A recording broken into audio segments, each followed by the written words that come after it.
Alright, so ngayon, kakagaling lang natin ng LTO. So, nag-renew tayo ng ating lisensya.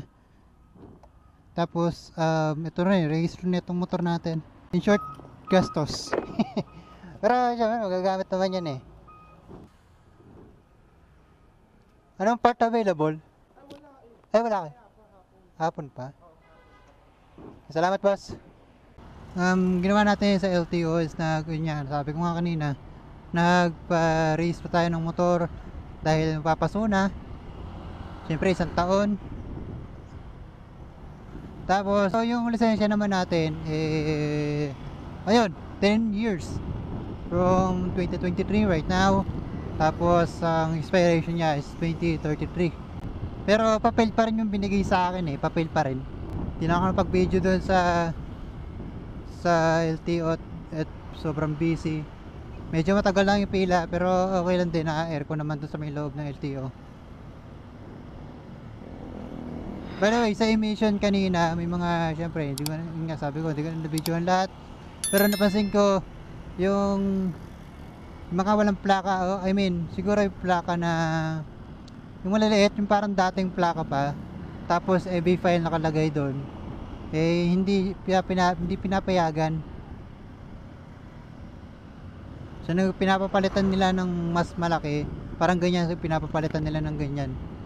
So yung mas malaking plaka na ang talagang kailangan ngayon, yung ganitong sukat to, yung kata yung sa Mirusi na to, yung ganyan sukat, tapos MB file yung nakalagay, or kahit plaka mismo na yung mga bago ngayon, hindi pa pwede na.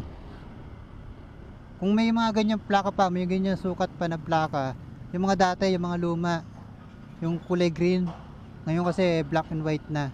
Pero yung plaka nyo yung kulay green pa na ganyang sukat, okay lang yan, pwede yan. Medyo mahigpit sila sa lahat. Tinetesting nila yung mga motor, kung mayroong signal light, ilaw, kung magana ba lahat. Yun nga, pagka may mga extrang ilaw, tinitignan nila kung may switch pang nakahiwalay. Yung busina, syempre dapat hindi yung rapid horn, bawal yun. I don't know, yung may mga busina na malalakas, wala akong na-encounter kanina eh. Pero sana hindi kasi okay din naman yung may ganung busina. Pero base sa sa memo, nakasabay sa tunog ng muffler yun eh. Kung ano yung tunog ng muffler o kung ano yung lakas ng muffler, decibel limit sa muffler, ganun din sa busina. Sa pagpaparenew naman ng lisensya, dalawang proseso online, tapos ayun, pupunta ka ngayon doon sa mismong LTO. Online, gagamit ka ng online dahil sa exam.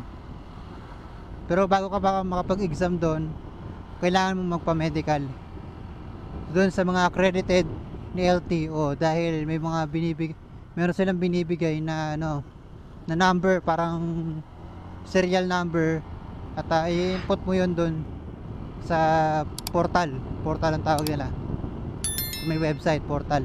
Kung kuwari sa iba kang nagpa-medical, wala namang walang code, walang serial number galing doon sa LTO, so hindi rin magagamit.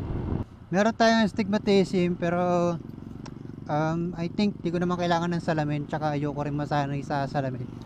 Pagkatapos ng medical, punta ka sa portal, then mag-exam ka, tapos syempre ipiprint mo lahat yon.